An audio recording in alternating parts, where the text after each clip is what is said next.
You're not failing because you lack discipline. You're failing because changing would mean killing the person you've convinced yourself you are. Every New Year's Eve, you write the same goals. Lose weight, wake up earlier, read more, be more productive.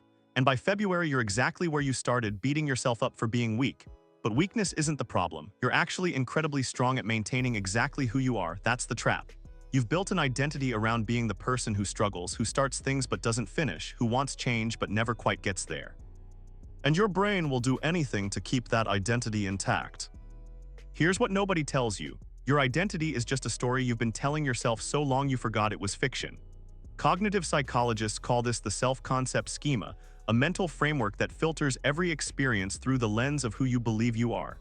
When someone compliments your work and you immediately think they're just being nice, that's your schema protecting your identity as someone who isn't actually talented. When you start a workout routine and quit after 3 days, that's not laziness. That's your identity as a non-athletic person reasserting itself. I met someone 3 years ago who told me they'd been trying to quit smoking for 7 years. 7 years. They'd tried patches, hypnosis, apps, accountability partners, everything. One session in, we weren't talking about cigarettes at all. We were talking about their identity as a rebel, someone who doesn't follow rules, who does things their own way. Their father had been controlling. Smoking had been their first act of defiance at 14.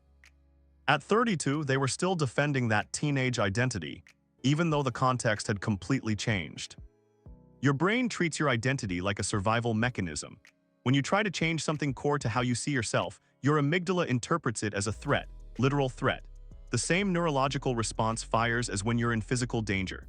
A 2016 study from UCLA found that when participants were challenged on deeply held beliefs about themselves, their brain activity mirrored patterns seen during pain processing. You're not being dramatic when change feels physically uncomfortable. Your nervous system is screaming that you're dying.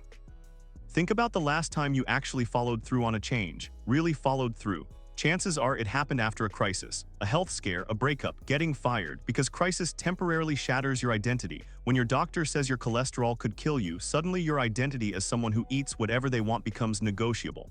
The threat of actual death overrides the threat of identity death, but you shouldn't need a catastrophe. You need to understand that the person you think you are isn't real. You are not a fixed thing, you are a process. Every cell in your body replaces itself every 7 to 10 years. The you from a decade ago is literally not the same biological organism reading this now. But your identity, you're clinging to thoughts and patterns from childhood, defending them like sacred texts. You still identify as the kid who wasn't good at math, even though you calculate tips and manage budgets just fine now. You still see yourself as shy, even though you give presentations at work. Here's the mechanism that keeps you trapped: cognitive consistency. Your brain craves coherence between your beliefs, actions, and identity. When there's a mismatch, you experience what psychologist Leon Festinger called cognitive dissonance. That mental discomfort is so intolerable that your brain will twist reality to make everything align again. You say you want to be a writer, but you don't write. Dissonance. So your brain doesn't push you to write. Instead, it quietly adjusts your identity. You're not really a writer, you're someone who likes the idea of writing. The person I mentioned, the 7-year smoker, we did something simple. I asked them to describe themselves without using any identity labels. No I am statements, only I do statements. Suddenly they couldn't say I am a rebel, they could only say I smoke cigarettes. I choose to light one every few hours. And when you strip away the identity narrative, you're left with just behavior. Behavior is way easier to change than identity. Behavior doesn't feel like death. It's just a choice you make repeatedly. You defend your limitations like they're virtues. I'm not a morning person becomes a core personality trait instead of a habit you could adjust with different sleep hygiene. I'm just not good with money becomes an immutable characteristic instead of a skill you never learned. I'm an anxious person becomes who you are instead of something you experience. The language matters. When you say I am anxious versus I feel anxiety, you're either describing your identity or describing a temporary state. One is permanent, one is changeable. The moment I stopped defending who I was and started questioning why I needed to be that person, everything shifted. There's a secondary trap most people never see. Your identity doesn't just prevent you from changing, it attracts evidence to confirm itself. Confirmation bias on steroids.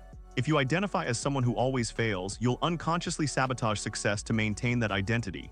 Stanford psychologist Carol Dweck's research shows that people with fixed identity mindsets literally don't see opportunities that contradict their self-concept. The opportunity could be right in front of you. and your brain filters it out because it doesn't match the story of who you are. Here's the twist that changes everything. The discomfort you feel when trying to change isn't a sign you're doing something wrong. It's a sign you're doing something right. That anxiety, that sense of being an imposter, that feeling of this isn't really me, that's your old identity dying. And it should feel uncomfortable. You've worn this identity for years, decades maybe, it's familiar, it's home. Even if that home is a prison, it's your prison, you've decorated it, you know where everything is. Leaving it feels like betrayal. Your relationships have a stake in your identity staying the same too. When you start changing, the people around you get uncomfortable. If you've always been the funny one who deflects with jokes and you suddenly start being serious and vulnerable, your friends don't know what to do with you. They'll try to pull you back. Not because they're bad people, because you changing destabilizes their identity too. They knew who they were in relation to who you were. You're altering the entire system. 3 months after that first session, the smoker came back. They'd quit, not through willpower. They just stopped identifying as someone who smoked. They started noticing, I'm someone who goes outside at 3 p.m. every day. I'm someone who takes breaks by inhaling poison. When you strip the rebel narrative away, when you stop defending the behavior as part of who you are, it just becomes this bizarre thing you do. And bizarre things are easier to stop than identity cornerstones. The question that breaks the identity trap is brutally simple. Who would you be if you weren't trying to be consistent with who you've been? Not who do you want to be? Who would you be if you had no loyalty to your past self? If the story you've been telling about yourself was just a draft you could revise? Most people have never asked themselves this question because the answer is terrifying. It means everything you've defended, every limitation you've accepted was optional. Change doesn't require a stronger version of you. It requires a less defended version. When you stop using your identity as a shield, when you stop explaining yourself in terms of who you've always been, you create space for something new. The mechanism is simple. Notice when you say I am. Replace it with I've chosen to or I've been doing. That small language shift makes everything provisional instead of permanent. And provisional can change tomorrow.